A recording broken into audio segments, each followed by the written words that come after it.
Well, hello and welcome to the stream. Let's go ahead and see what we can get into. We're going to do a little bit of time travel. Enjoy the stream. J. Richard Glott, G-O-T-T. From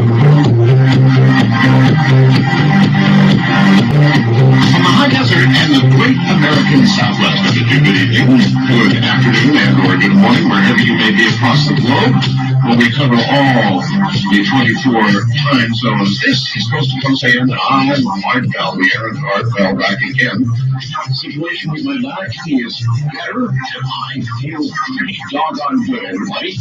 I'm on a new medicine, new kind of medicine, it seems to be doing a very good job. Yes, here I am. And I hope it's exactly what I say. I've got a lot of announcements to get out of the way, and a few things to talk to you about, so let me begin. First of all, welcome to the affiliate of UVA, Emporia, Virginia. 860, good dial position. 860 on the dial in Emporia, Virginia. That's WEVA. Welcome to the network. As we continue to soar, well, about 500 affiliates now. Here's your number. Let's see, I don't even know where to begin. Oh, by the way, survey results beginning to come in. Number one in Los Angeles. Number one!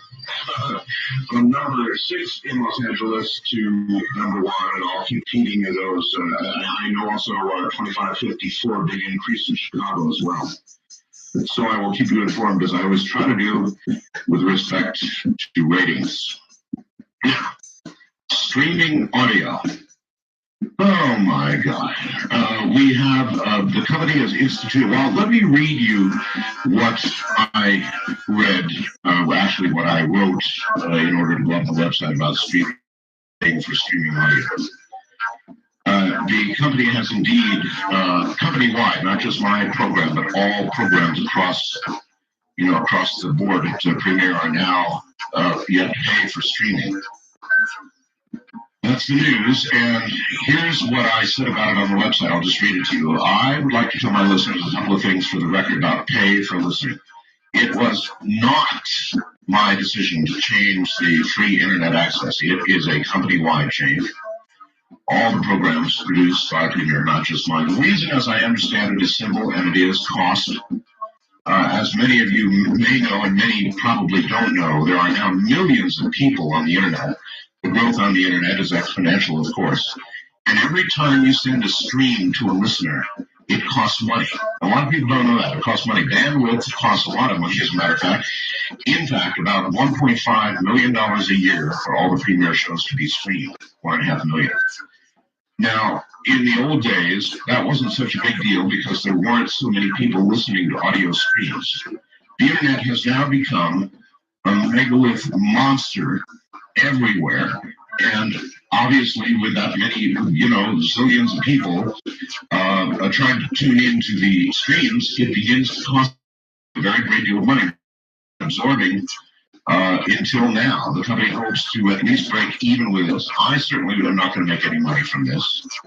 I am sad about the change personally, because it will be very difficult, obviously, for me to get calls on the international line.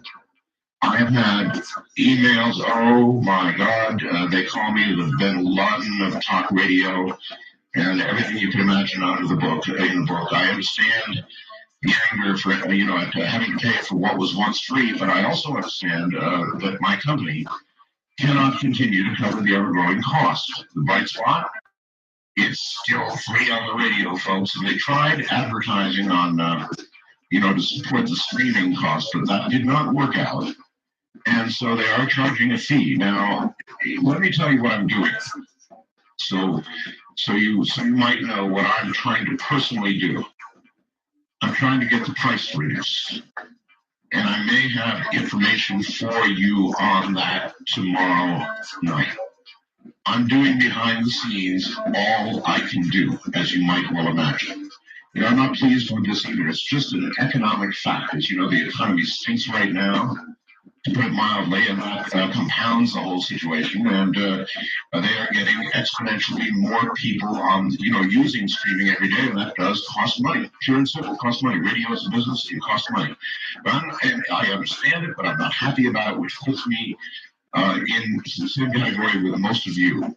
because as you know, I've been extremely interactive, as you know, with the internet. We've had a lot of firsts on this program, in our combination of what we do on the internet, and I'm very proud of that. And I'm not happy about the fact that we have to begin charging. It's just a fact of business life. That's all there is to it. However, before raising your voice one way or the other, hold tight. I'm doing what I can behind the scenes, and I think I've got some movement. So just hang in. I'll probably have an announcement tomorrow, the next day, soon anyway. So that's the deal on streaming audio. Let's see, what else do I need to tell you about? Well, not in the written news this morning, but certainly all over CNN, is the fact that India and Pakistan are beginning to have a problem. Again, as usual, over Kashmir, they are both nuclear powers, as I'm sure you're aware. Indian troops are said to be on the move. India, of course, is saying it's part of a regular exercise, and that's what every country before they do something always says. I'm not saying they're going to, but that's what they always say, regular exercise, scheduled exercise, that's standard BS fare, right? Pakistan has responded by putting their military on high alert. This is something we all have to watch very carefully. Could there be a use of a nuclear weapon? Yes.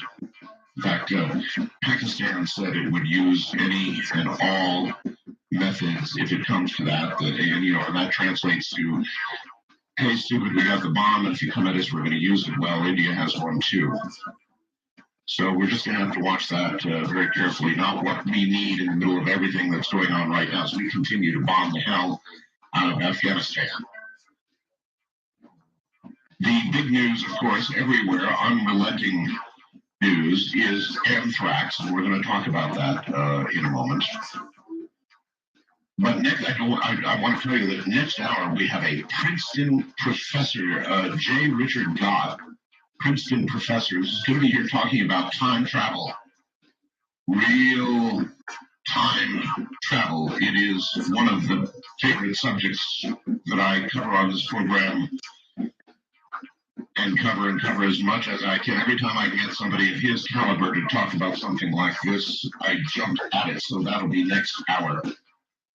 And we're going to kind of play this on a daily basis. It's the way I'm doing it. If there are developments, if we suddenly put troops on the ground or something happens with regard to the war we're in, we'll cover that right away. Otherwise, we'll cover topics more associated with this program generally. I'm going to slip them in and do what is right for any given night. Tonight, I think, after this hour, we'll have open lines this hour.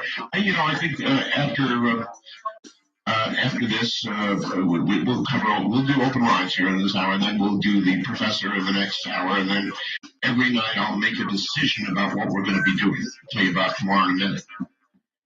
31 Senate employees tested positive for anthrax exposure, prompting the shutdown of the House and 3 Senate office buildings. That's pretty serious stuff. The anthrax seems, if you watch the news, like it's showing up everywhere. And of course, anthrax at NBC in New York and a tabloid newspaper company in Florida were the same strain, we now find out. Now, that's really, really interesting. The Florida case and the New York case, the same strain. Isn't that interesting? Anthrax found in Governor George Pataki's Midtown Manhattan office. 1, 2, 3, the number of times the bacterium turned up in the city now in less than a week. And, you've got to wonder, how many of these, kind of a chilling thought, have they not found? You can bet if we know about this many, then God, how many people out there opened an envelope and didn't even know they were exposed? Only time will tell, unfortunately. And toward this end, I think I'd like to ask all of you, who do you think is doing this? The fact that the strains are the same in New York and Florida, the fact that it is a very pure strain, I am told, makes me think or lean toward the terrorists' cells remaining in the country doing this. I'm kind of personally leaning that way, but others are imagining it could be some domestic militia type groups, whatever. I don't want to believe that. I know the commentary on CNN from many has been that many militia groups consider this horrible tragedy in New York to be some kind of call to arms. I don't want to believe that either. So I'm leaning toward, God don't let it be true, that it's one of our own. I'm leaning toward thinking it's the same damn terrorists who have done the rest of this. You know, I'd like your thinking on that, whatever it is you think. Well, Daniel Golden, head of NASA, who espoused a leaner, meaner space agency, has resigned. He announced his resignation from NASA today in the news, coming after about 10 years in that job. Dan Golden is resigning. Here with his take on that, but even more importantly, something going on at Princeton.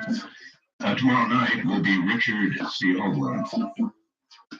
Now we will tap his psyche on what he thinks about Dan Golden resigning. And we will also, tomorrow night, in the first hour, pass the word. I'm good to my word. It's a little late, but better late than never. As you know, Rush Limbaugh is going deaf. And we are going to do what we have not done now in some years. We are going to do a great experiment. And what do I mean by that? I mean, tomorrow night, in the first hour, during breaks, we are going to try a mass concentration effort. This seems to work best in exactly this kind of case, where somebody has an illness that looks like it's going to consume their hearing, or in the case of Richard C. Hoagland, his heart attack, and Daniel Brinkley, and the brain problem. And all I know is this mass concentration, call it prayer if you want, and some will pray, some will just concentrate, sending white light. It works. It works. I've seen it work time after time after time after time. I know it works. And so we're going to see what we can do. And that'll be tomorrow night. And that'll be followed by Richard C. Hoagland, who's going to be commenting on the experiments ongoing at Princeton. The incredible experiments ongoing at Princeton. Now, as you know, they've got these big computers generating random numbers. And for some time, without the public's knowledge, they have been watching these random number generators, kind of like watching a Richter scale for an earthquake. Except they've been watching these random number generators as big events like 9/11 occur, and other big events that affect people nationwide, if not worldwide, and kind of like a Richter scale movement at earthquakes. They have noticed that when big events happen, the chart goes nuts and things become not so random.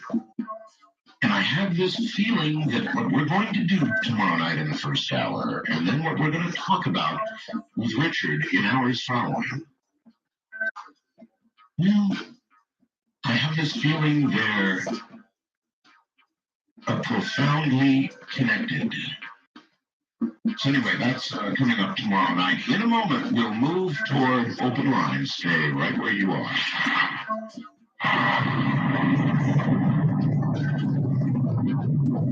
All right, as promised, let's go to open lines. Anything you want to talk about is absolutely fair game. Wildcard line, you're on the air. Hello. Art, it is so good to hear you tonight. I'm glad you're on. Glad to be here. Believe me, I'm glad to be here. Hey, this is Joe. I'm listening out of KSP in Sacramento, California. Yes, sir. Hey, I've noticed since the crisis, this huge power crisis that we have here in California seems non-existent. Nary a word about it. Isn't that something? Now, have you had any blackouts I didn't know about? Because, Haven't been had a thing. No, huh? What kind of crisis was it that all of a sudden they can just turn the crisis off because they have a bigger crisis? If it was a power crisis. That's an awfully good point. I mean, actually, they're not. And Condit, how often do you hear the name Condit now? Yeah. What a How involved was he in that Chandra Levy's disappearance? Well, yeah, who knows? I mean, it was big. It was every year. Like he had his hands in it. And then 911 came along, and all kinds of things just fell right through the cracks. How about the black boxes? Some of them, thankfully. Art, how about the black boxes? What was on those? Did we hear anything, or did I miss it? Oh, you didn't miss it. No, they released sort of a partial transcript, and I don't even, it was so partial it didn't even register with me. I remember a report that Flight 93, they said, well, there was some kind of struggle, but actually releasing it, no, I haven't seen it. You're right. That's on too. These are the things that I miss when you're not on here, you know? The subterranean city off in Cuba. Well, I talked to Linda Moulton Howe last time I was on the air, and she said, I said, Linda, does it still have legs? Is it still a big story? She said, absolutely yes. And people have clamped their mouths shut. National Geographic is involved, as you know, and they won't talk. But be assured, sir, it's the big story it always was, and we won't let go. We'll keep you informed. Well, all right? Hey, Art, thanks a lot, and welcome back tonight. Thank you very much, and take care. West of the Rockies, you're on the air. Hello. All right, that's my heart. Good to hear your voice. This is Steve from Phoenix. Hi, Steve. The frightened of earthquake guy. Yes. You mean you've grown to love them now? Oh, yes, sir. I've grown to love now that I'm in Phoenix. Yes. And we were talking to Barbara last night, a couple of people, and I know your audience is. Can you get some more information on the Atlantis thing in Cuba? Well, the last fellow just asked about that. Yes, I'm in close contact with Linda Moulton Howe, and she is the lead person on that story right now. If there's any news at all, she'll have it, and I'll have it. One thing, right before you go, sure. They shot the Israeli tourism guy, and they had a headline early in the evening about 12 o'clock on CNN. And all day, my friends that were listening to the news, I couldn't do it.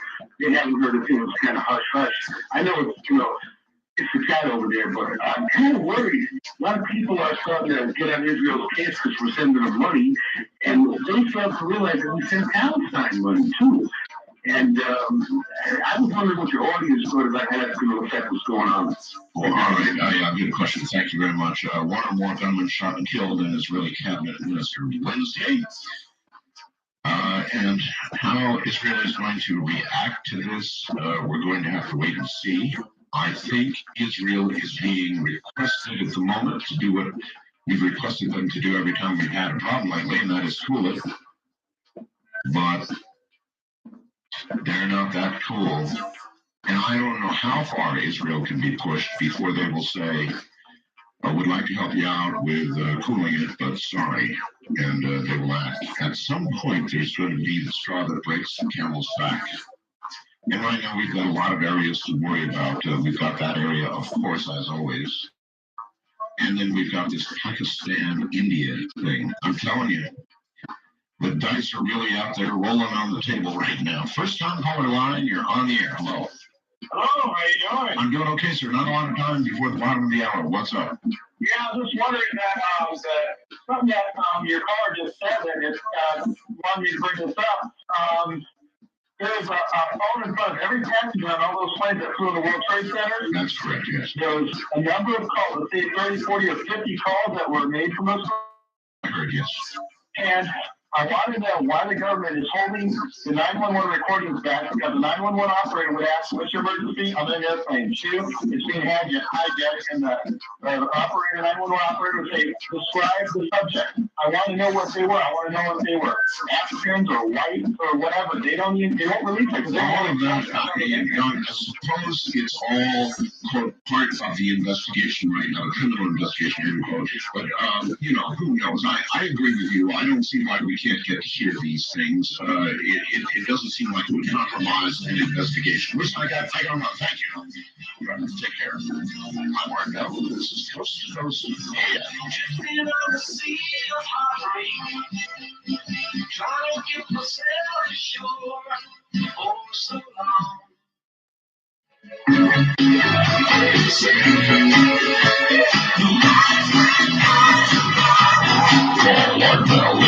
to reply for west of the Rockies at 1-800-618-8255. East of the Rockies, 1-800-825-5033. Percent callers may resign at 1-775-727-1242. And the Water Card line is open at 1-775-727-1295. To return on what's called the international line, call your AT&T operator and move to 911-893.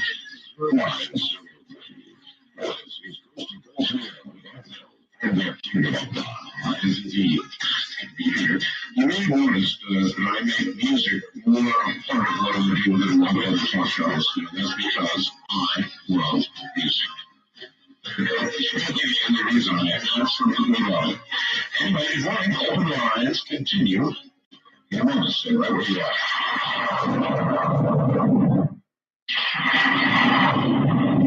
All right. One quick announcement. I should have said this earlier regarding snail mail. No more snail mail. That's one effect all of this is having on me now.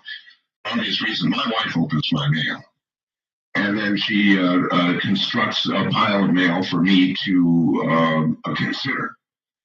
But because of the mass amount of mail that we get mail many bins at a time. You know what a bin is like? A bin of mail. Thousands of letters and packages. Now, obviously, because I'm national media, there's some risk involved. Fortunately, we were so backed up with our mail that since September 11th, we haven't opened anything. Thank God.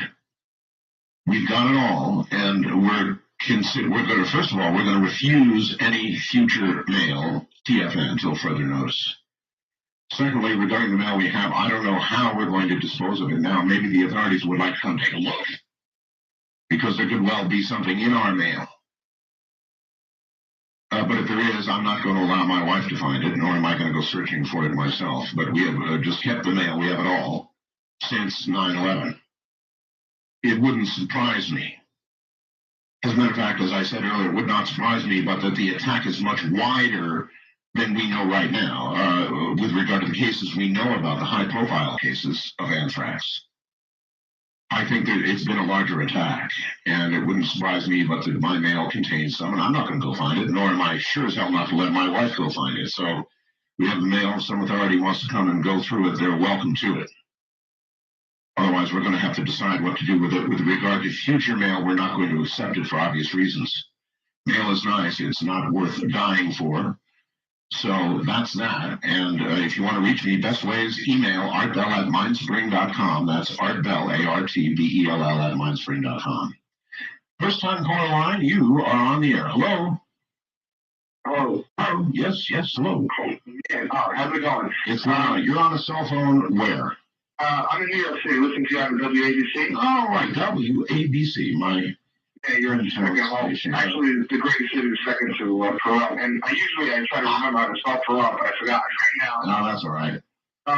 Listen, when you say postal bins, do you mean like one of those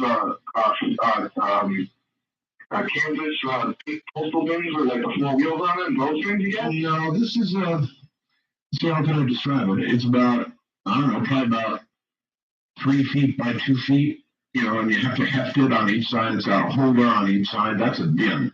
And you can fit thousands of letters in a bin. And we get mail typically 3 or 4 bins at a time. No snail mail. That means your emails are going to jump by about 50,000 at least. Yeah, I know. But I mean, under the circumstances, if you were national media knowing what's going on, what would... Oh, all right. I think you're doing exactly the right thing for your sake and Ramona's. I don't hold that against you at all. I mean, I only know before any of this happened, you must have gotten some freaky stuff to begin with. So always. I mean, we got things. People know I love cats. We've been sent cat ears. Oh. I know. Isn't that disgusting? So, yeah, we've always had strange mail along with the good mail. I'm sure there's things that you can't say on the radio either. You got it. Yeah. Listen, I'm trying to cram in about 4 years worth of stuff into about 30 seconds, so excuse me if I go a little fast away, because I never thought, I had the phone ring, I never thought in my life that he would answer it. Yes. And you sound exactly like you sound on the radio. I don't know what people are talking about. Glad to hear about the thing about Rush. You know, the assignment that you're going to be doing tomorrow on Rush. Yes, sir. I had scheduled to do that, but the next day my back went belly up, so. Oh yeah, and I'm glad to hear you're feeling better. You know, being a fellow back sufferer, I could kind of sympathize with what you're doing. Yeah, all the back people will really understand. Everybody else is, oh, what a wussy, you know, out for a little back. It wasn't a little backache, folks. I'm on the floor and not even comfortable there. Anyway, go ahead, sir. And maybe about 3 hours ago, your ears must have been ringing because me and my friend Tony were talking about you, about the archive. I'd like to hear you doing something about that also. Working on it. Two things. A comment on what Louis Farrakhan, said today. Yes. And if you have a comment, did you see the front page of the Post the other day about the guy in Portland, Maine, who was ready to join the jihad to fight against the Americans? The American citizen, he's a fifth-generation American. Yeah, look, I'm getting a lot of email like that. Yeah, I appreciate the call, sir. I'm getting a lot of anti-war mail, and it's strident, and it's ugly. And you know what I don't understand? I really, honest to God, I don't understand, folks.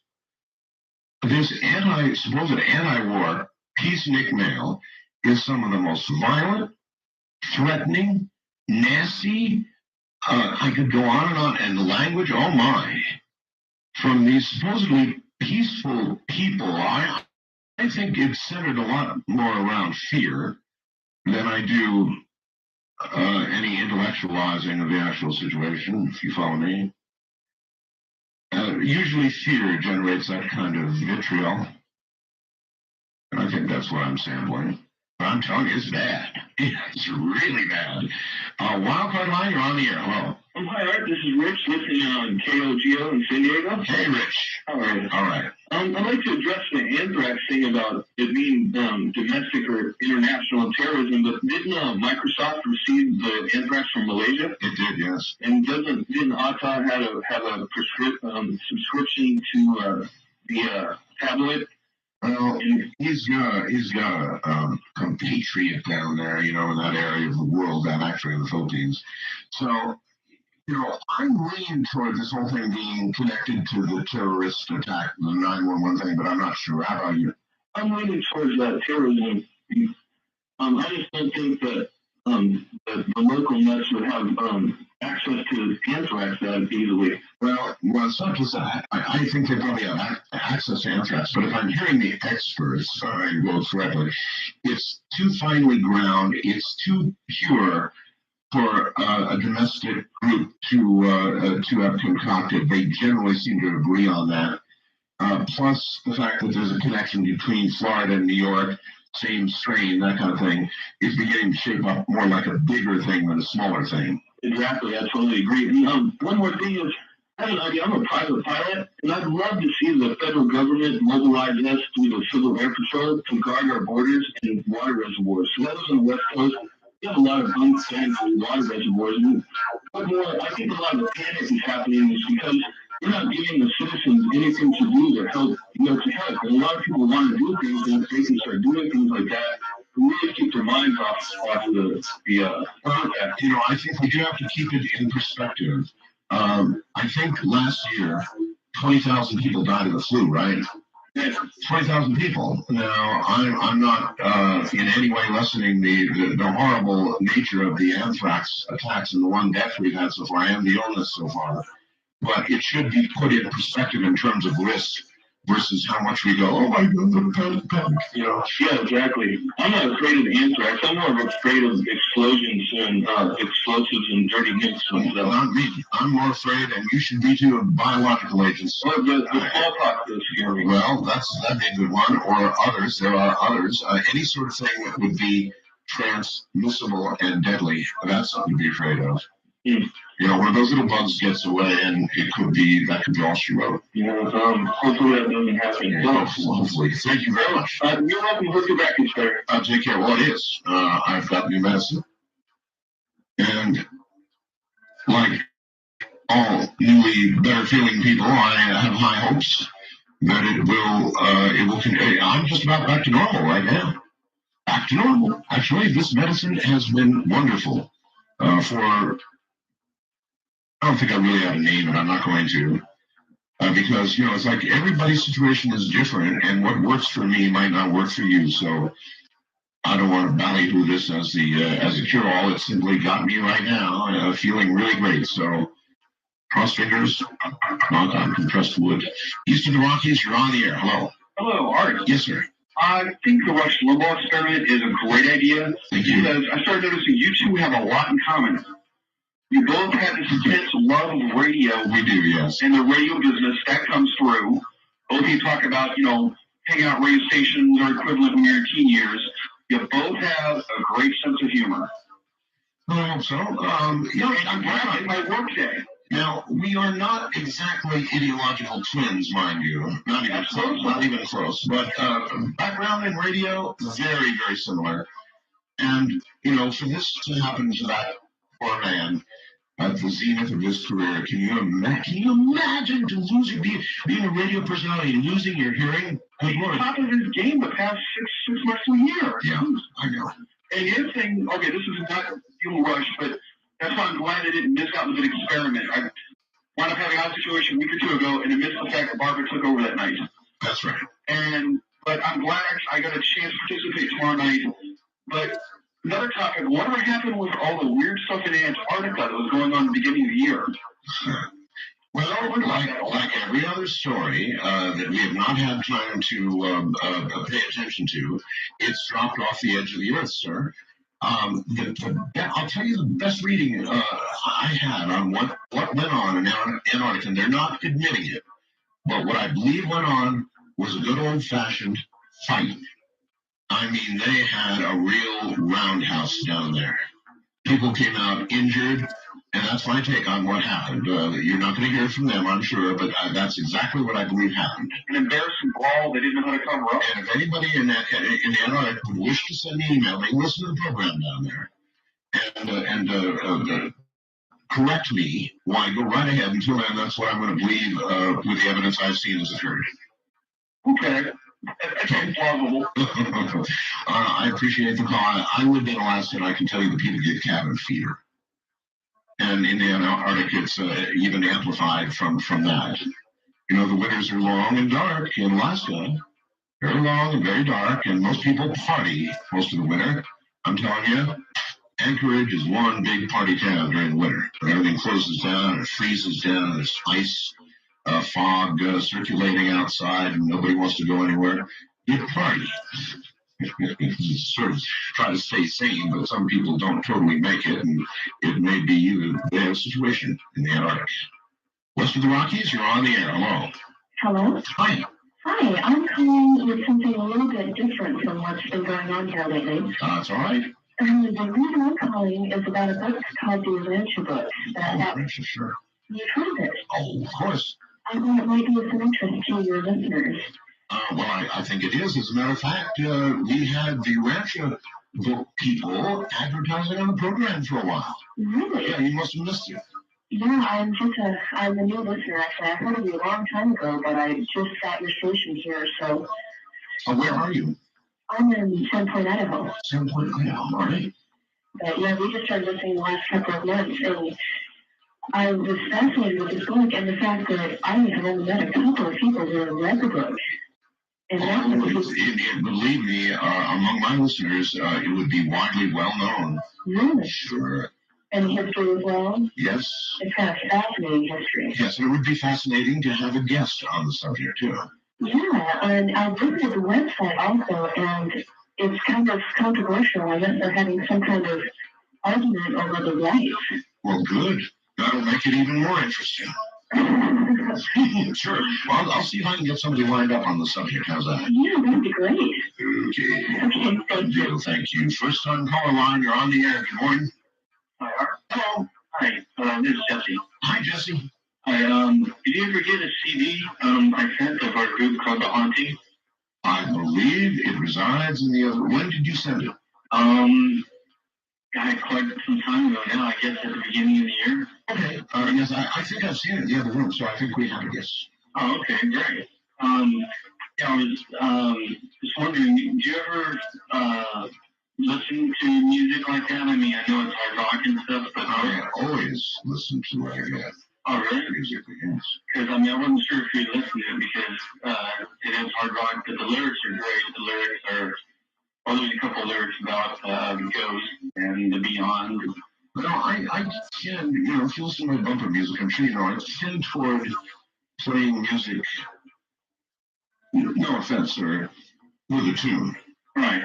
But I will go back and take a re-listen. Music is very, very important to me, but showing my age, I still enjoy music that, I don't know, I guess I don't want to anger anybody out there, but it's music. When you hear it, you can hum along, you can tap your foot, you can even sing along if you want to. And some of which issues today and passes muster among some demographics as music I reject as the next thing to white noise. Easton the Rockies, you're on the air. Hello. Hello. Hello. Extinguish your radio for us, please. Turn it off. Yes. Yes. Okay, on the air you are. Cool. Is this hard? Yes. This isn't hard. Okay, well, I have a question, but I was just listening to the radio and I didn't. Well, see, that's why you're confused. I know it's somebody else. Okay. Mm-hmm. I have a question that about the anthrax. Yes. And what seems curious to me is that whoever is sending it has to know, they have to, I think they would have had to have one of those biological suits on. You mean to make it? Yeah. Actually, you're absolutely correct. And it's so sophisticated from what I understand that it lends itself to the probability, not absolute, but probability that it may be state sponsored, meaning it came from some country's lab, if you want to follow me. Well, that's what I was wondering. I was thinking if it was someone here that wasn't doing it in a lab with protection and so forth, then they would be coming down with it. Let me give you the dark possibility side, all right? Yeah. I do think it came from a lab somewhere in the world, and I would suggest to you there's at least a 50% possibility that it came from a lab right here in the good old U.S. of A. Now, I may be wrong about that, but I say at least 50-50. Okay. That's what would you think that it would be a terrorist? I mean, someone who is American? It's a possibility. Well, I guess of course it's a possibility, but that just seemed to be the strangest thing to me. And I was thinking, well, what if they weren't using biological suits and so forth, then they would come down with it, and then they would either be found dead or in a hospital. Well, if you were working on a pure strain of anthrax, ma'am, just saying you were for a second, would you demand a suit before you went and mixed? Yeah, I would think so. Put it in a cauldron and stirred it up or ground it up or whatever, you'd say, hey, I would give me a suit or I'm out of here, right? Mm-hmm. So they would have to be very professional, and they would have to do it in the lab with protection and so forth. That's right. Otherwise, doing it and not get it themselves. Otherwise, they're dead. Yeah. Unless you've got somebody that is going to sacrifice their life, and then they just run and mix away and inhale away, and they turn the batch over to the boss and die. Well, yeah, and I was thinking, well, if it was that, then that means though that they would come up dead somewhere. Dead is right. All right, listen, I got to run. Thank you. Thank you very much for the call. Take care. From the high desert, this is Coast to Coast AM.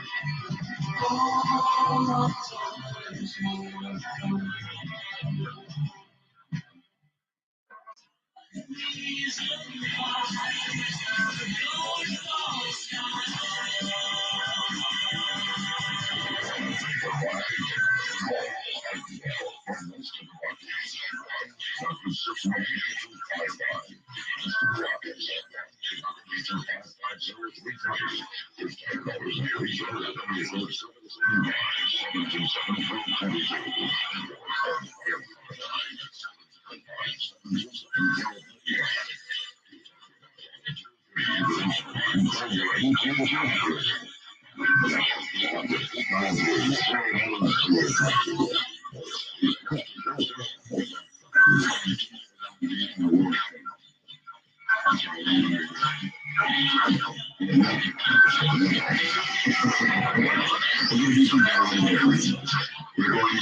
talk to Harvard. Now, that was a critical mistake at Princeton. Talking to a Princeton professor about time travel, which is one of my favorite topics in all the world. You know me in time travel. I'm the guy who went to Mackinac Island to have a reunion for a movie all about time travel. That's me in time travel, and so much more. I actually have time machine one, which I've never tried. I really didn't typically try it, but Professor J. Richard Glott from Princeton will be here talking about exactly that, time travel. I'll tell you more about it in a moment. Stay right where you are.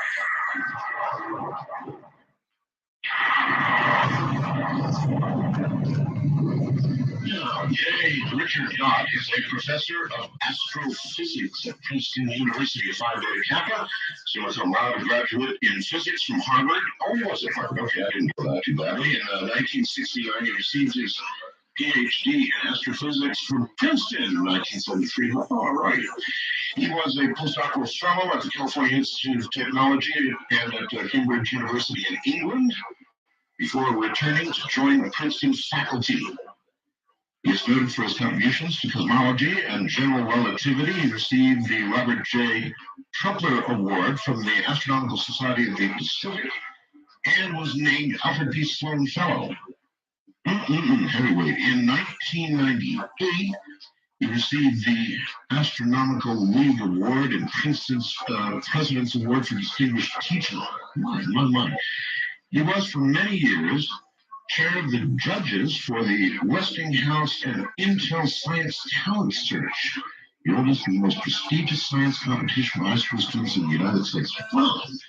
He has also served as chair of the advisory committee for the Hayden Planetarium renovation, contributed to the theory that the universe will continue to expand forever. Oh, we'll talk about that. He and his colleagues proposed that the clustering pattern of galaxies in the universe should be sponge-like, a prediction now confirmed by numerous surveys. He discovered exact solutions to Einstein's field equations for the gravitational field around one cosmic string in 1985 and two moving cosmic strings in 1991. The second solution has been of particular interest because if the strings move fast enough, at nearly the speed of light, time travel to the past can occur. His paper, Can the Universe Create Itself?, explores the idea of how the laws of physics may permit the universe to be its own mother. Its own mother. All these topics that we're going to talk about tonight in detail are discussed in his book, Time Travel in Einstein's Universe. Here is Professor Glott. Professor, welcome to the program. How are you doing? Glad to talk to you. Where are you anyway? I know. Well, I know. And where's your home? Oh, Princeton. Princeton. Oh, good. I said Harvard. I thought, man, am I in trouble? No, I went there. That's good. I was just wrote the block, actually, down the block. Time travel, Professor, is, I guess, my favorite subject in all of the world, actually. And I have been thinking so hard about it for years and years and years. Is time travel going to be eventually possible, in your opinion? Well, time travel to the future is possible. Einstein showed that in 1905. Moving clocks slowly. And so if you wanted to visit the world in the year 3000, all you'd have to do is get on a spaceship and go at 99.995% the speed of light, go out to a star 500 light years away, turn around, come back. When you got back, your Earth would be 1,000 years older, but you would have only aged 10 years.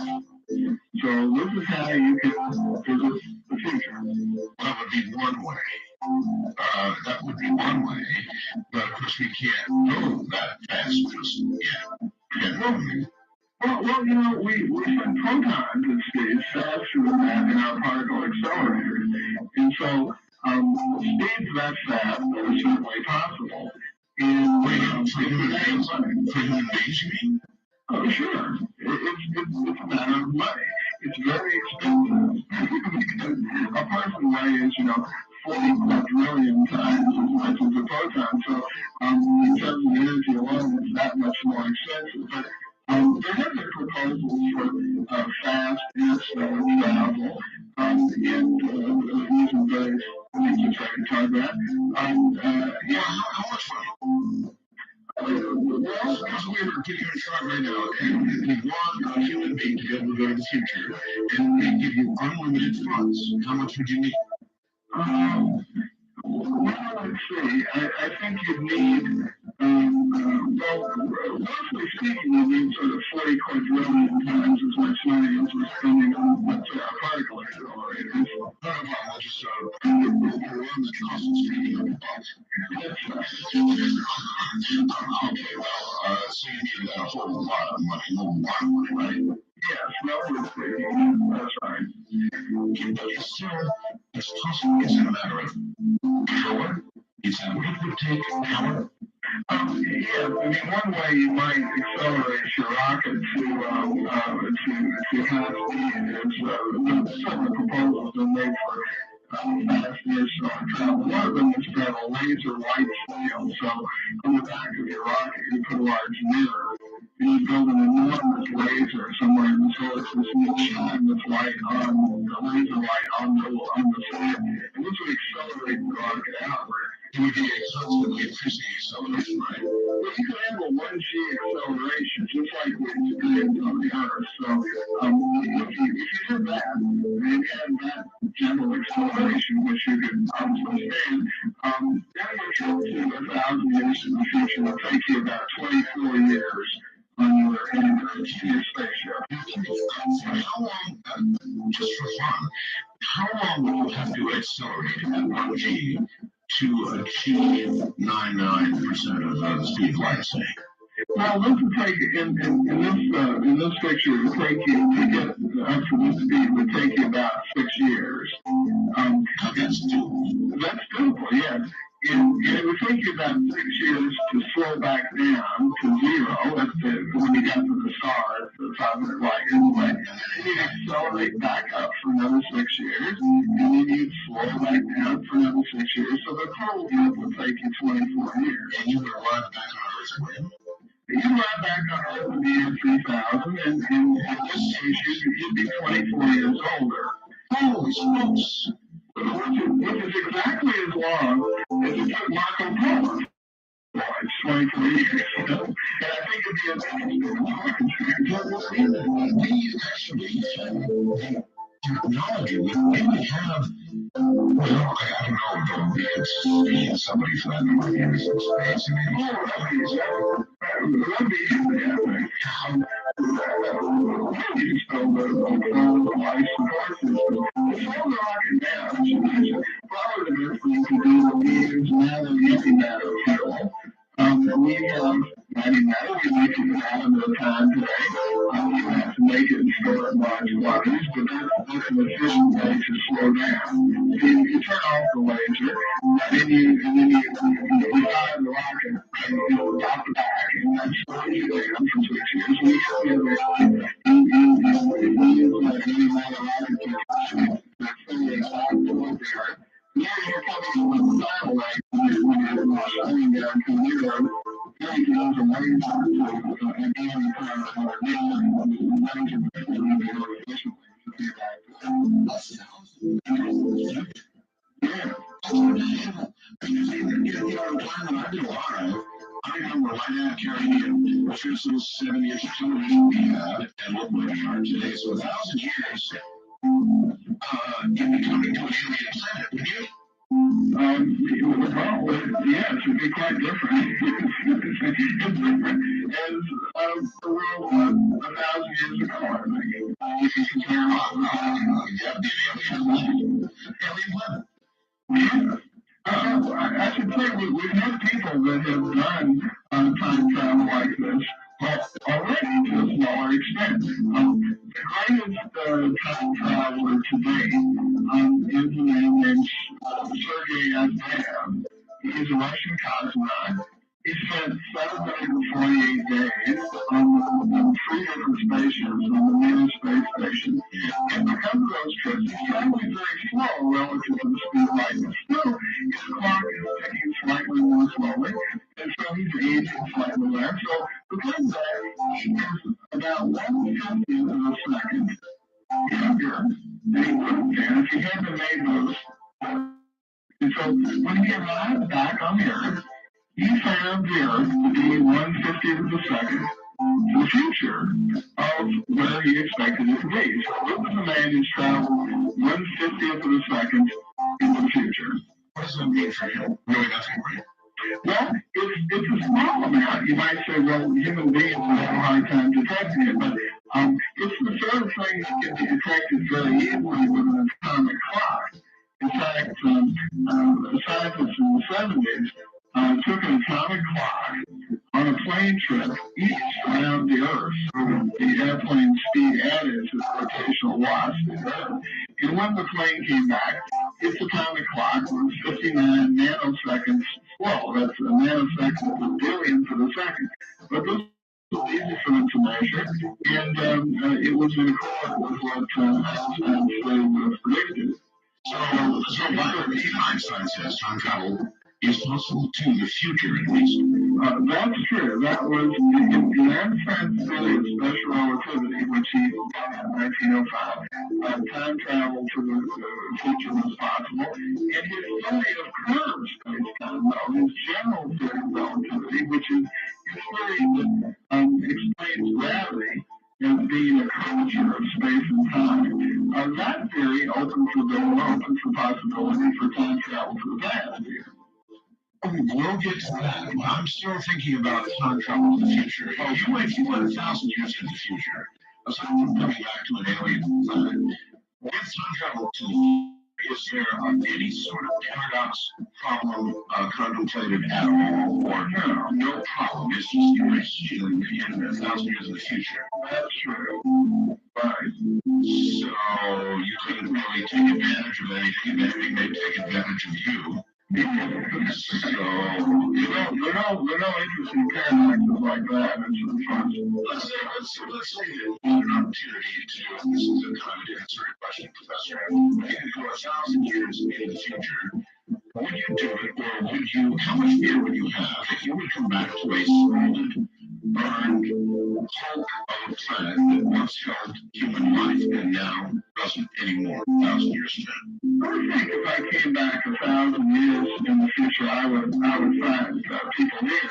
I think that, I mean, if you ask me where I'd like to go in the future, I think I would be even more adventurous. I would like to go about 200,000 years in the future. That's as long as human beings, our species, Homo sapiens, is still on the Earth. And so I want to go 200,000 years in the future and see what has become of the human race, see whether we were still surviving, and so what we like to live. You believe in evolution, right? Sure. I'd be interested to see what would happen. And I would tell you that would be worth a one-way trip, yes. And it would be a one-way trip, wouldn't it? Well, except for the possibilities of traveling to the past. H.G. Wells, in his book, it was interesting, his time travel went 800,000 years into the future to see what happened to the human race. And he found out it had split into two species, one that was living above ground and one that was below. The low guys ate the above guys.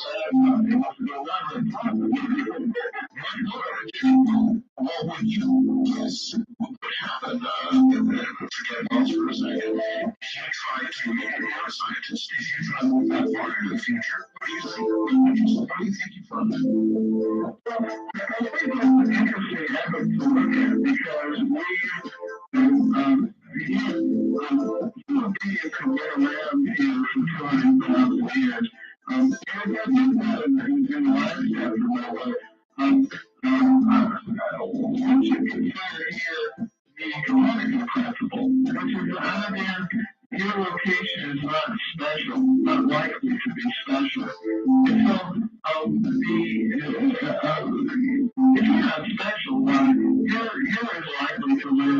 the last half of human history is in the first half. And just like logic would be in the first half of the phone book or in the last half of the phone book. So if we're in the first half of human history, well, then the human race will last longer than 200,000 years in the future. If we're in the last half of human history, then the human race will last much longer than 200,000 years in the future. So that's an interesting epoch to go to. And I would look to answer the question, are we still around? Well, yeah, I know. You saw exactly answer my question. In other words, what kind of world do you think? Do you think you would find? I mean, if you had to guess right now, what do you think you'd find? Well, I think, in other words, I would expect to find things there that had been around for much longer than 200,000 years. Unfortunately, I would expect us to find, cockroaches for a long time. Many of the endangered species that we're talking about today, that are sort of on the decline, you might not find. Well, sounds like a good nature though so far. What about the two-legged variety? The possibility, we have a large range of possibilities. I think the interesting thing as far as the human race is concerned, the interesting question is, would the human race have gone off the Earth? We're sitting on a small planet that is full of the bones of extinct species, and so it would be a good idea for us to colonize all the Earth, put a colony on Mars, and other places. Life insurance policy against any catastrophe that might occur to us on Earth, whether that be a natural disaster, ecological disaster, or something that we call ourselves. You've already made English. Well, okay, I'm getting to it. What do you think the world would look like? Would there still be human beings? If I'm listening to you, I don't think you think there would be human beings there. Well, I'm not sure. I'm answering best guess. Yes, I guess I'd be on the side of optimism, but yes, it's not here. It asked me about other part of the future, though. 7.8 million years in the future, that's likely to run out. There's about as climate principle, there's a 2.5% chance during the first 30th of human history. Right, but what's happening? Because a word on that, a lot of people will be right fast.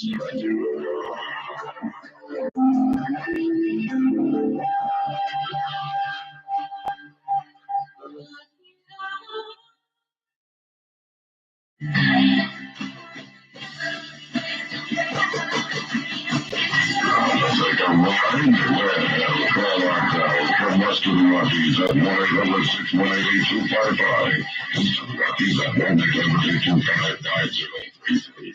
First time callers may reach out at 775-727-422. Our button card line is at 775-727-419. Information also for your information and call your AT&T operator. Your call out, number 893-0903.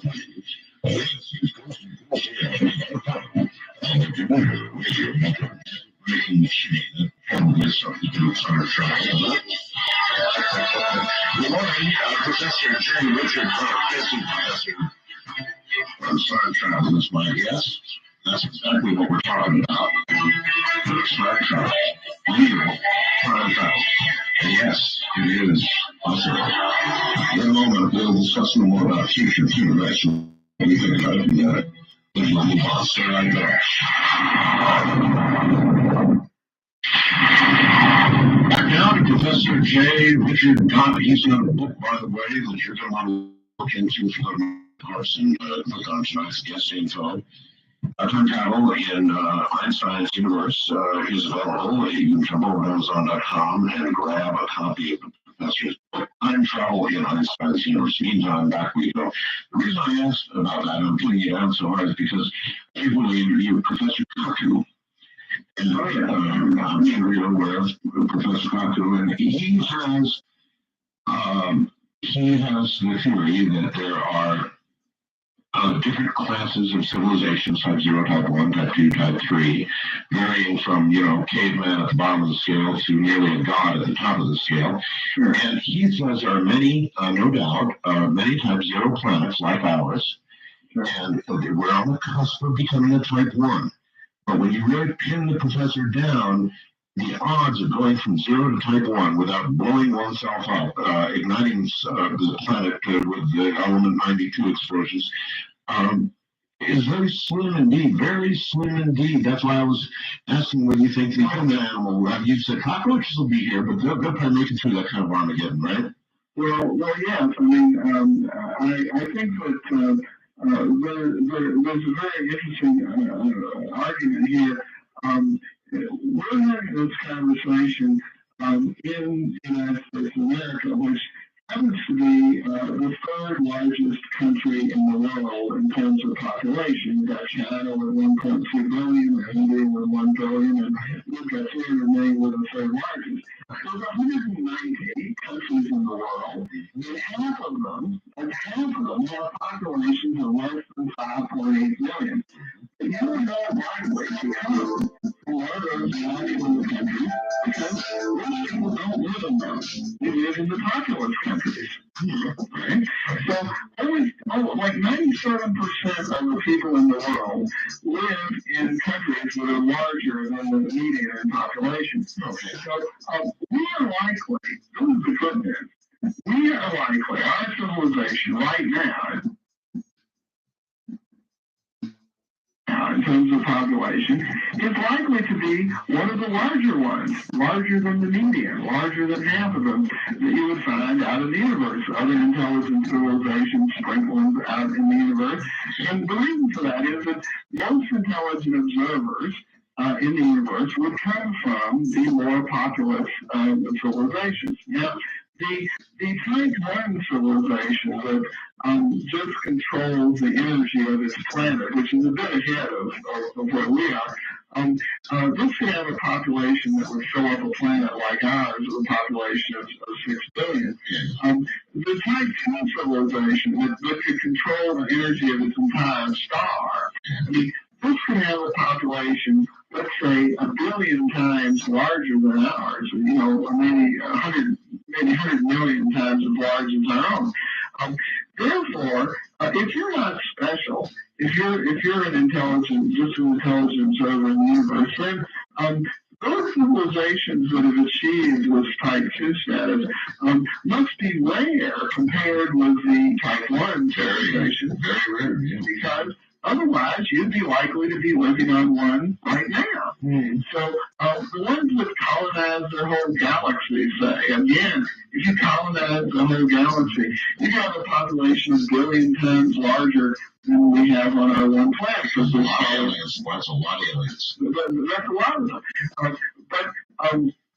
The chances of that must be low, of us doing that must be low, because otherwise we'd be living on that one right now, and we would know that. Doesn't mean that they're not impossible. They just have to be rare, and we live in an enormous universe, so even rare things can happen. The universe may be infinite in extent. And your trip 1,000 years in the future, that would be, even 1,000 years would be a real chancy trip. Yes, but I'd be willing to take the trip. And you know what?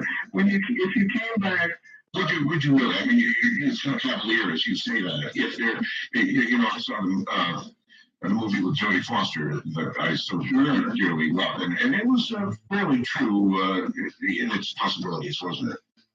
Well, that was very interesting because Carl Sagan, who's from there, he wrote this book, Contact, about a character who traveled through a wormhole to this location. That was his plot.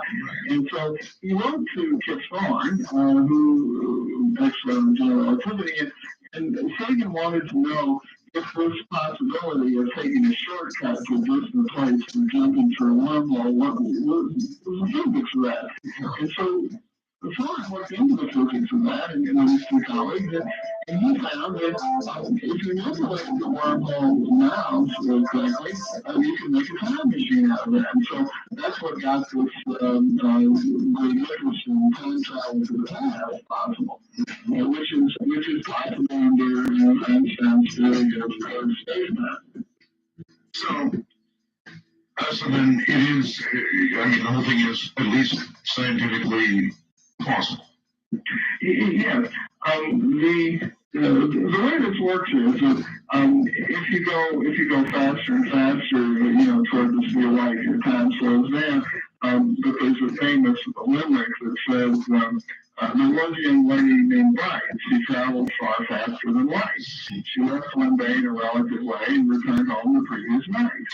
And so the trouble is in special relativity, you can't beat a light beam. It's sort of the ultimate speed limit in the universe.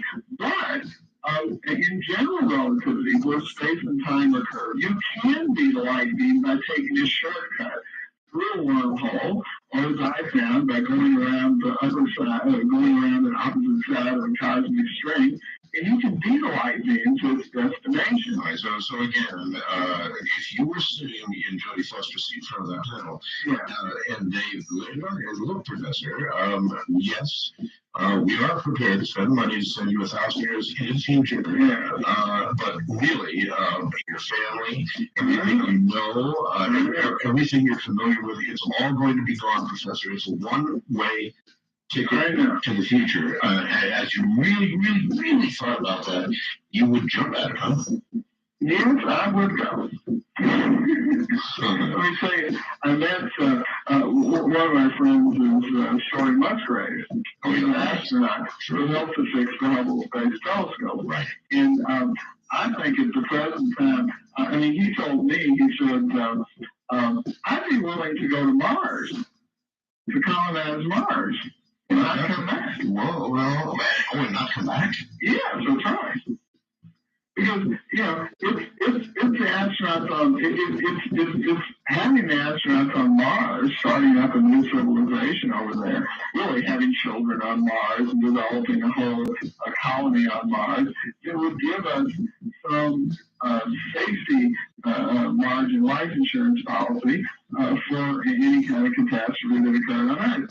And so it's important, I think, to do this while we have the space technology that we have. Because, or put it another way, before we destroy ourselves, right? Yes, or we could, absolutely, or we could abandon the space program. Instead of just destroying ourselves, I think one of the possibilities that people don't often consider, but which I think is a very real possibility, if I came back at a time, say 200,000 years from now, you might well find the population to be smaller than it is today. Because just like you and I come from a large country, because most people will, we also come from a century, now the 21st century, where the population is larger than it is in the median century of the 200,000 years people have been here. So we're likely to live at a population peak, because most people do. So the population could well go down. Oh, in fact, the current trends in industrialized countries are that it is going down. Certainly here in America, we're reducing our reproduction rate. Right. So I would agree with that. But again, I would think the chances, even 1,000 years in the future, if based on current trends, look around the world right now, nuclear proliferation all over the place. India and Pakistan are making noises at each other tonight. We're in the middle of God knows what, and it could become God knows what. There are so many dangers, biological, chemical.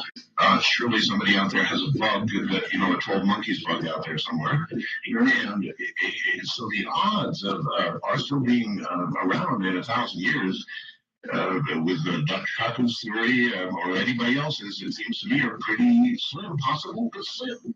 Well, I think the sobering thought is that we're sitting here, you and I are born, and we're sitting here, and the human race is 200,000 years old.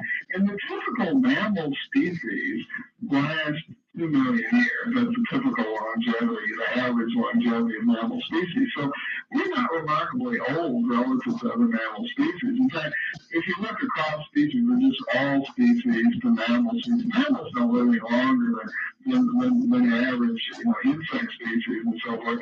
And so there's no big positive correlation that we would like to hear between intelligence and how long you last as a species. So I think all of these things make us keenly aware, particularly the fact that you and I are having this conversation on the Earth, on the home planet.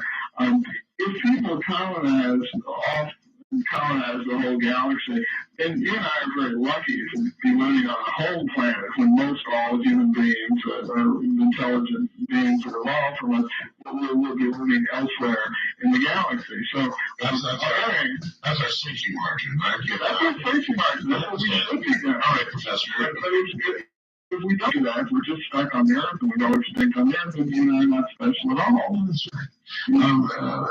Yes. All right. Well, let's talk a little bit about travel. Let's for a second say you believe, I'm sure, that in 1,000 years, 2,000 years, 5,000 years, somewhere in there, time travel to the past is probably going to be technically feasible. Fair? If we don't destroy ourselves? Well, I think, again, to do time travel to the past, as I would mention, the time travel to the past is a project, really, that only a super civilization could attempt. Okay, 1,000,000 years, Professor. 1,000,000 years from now, time travel, if we survive, and develop, well, and keep getting bigger. It should be possible, though, shouldn't it? Well, we think that it may be possible under the laws of physics, and so some super civilization, if it's possible under the laws of physics, then some super civilization, maybe not us, but maybe some intelligent civilization in the universe, will be lucky enough to survive and become powerful enough. I mean, just to give you an idea, the sort of wormhole solution that Kip Thorne and his associates talked about involves a mass of 200 million solar masses, so 200 million times the mass of the sun. So we're talking about really vast engineering projects here. I know, but look how far we've come. So that's assuming for the sake of discussion, we're right there. It's 1,000,000 years in the future, and we now have time travel to the past. Right. If we survive, right. My question is it not at least probable that we didn't survive? Because shouldn't there be time travelers here now? Well, that's a very interesting question. The solution that I found was cosmic strings, and the solution that Kip Thorne found with the wormhole has the following property. That before you're taking space-time and you're twisting it, when the two cosmic strings are moving past each other, as the strings pass, then you can circle around them and travel to the past. But before that, there's an effort before which, both in the wormhole and in the string solutions, where there's no time travel is possible yet. And so there's no using the time machine, so to speak, before you've built it. So if you build a time machine capable of going to the past in the year 3000, you might use it to go from 3002 back to 3001, but not to 2001 because that's before you built the time machine. So then time travel to a time any second before you built that machine might not be possible? Yes, that's right. That's a good answer to the question. Yeah, so the answer to why we haven't been overrun by time travel in the future is very simple. No one's built a time machine. Yeah. Yes. No one ever gave me that answer before. Right. That's why would that be? In other words, if the physical conditions that you specify could exist to allow that travel, what would prohibit it to a time prior to the invention of the machine itself? Well, let me give an example. In the wormhole solution, here's the way the wormhole time machine works. let's say we have a wormhole that connects us with a distant location near Alpha Centauri. Right. This would look like a sphere. It would look like the mouth of the wormhole would look to you like a sphere, like one of these reflecting balls that you see in a garden. It reflects the whole garden. Sure. Except in that, what you would be seeing in there would not be your earthly garden, but one of Alpha Centauri.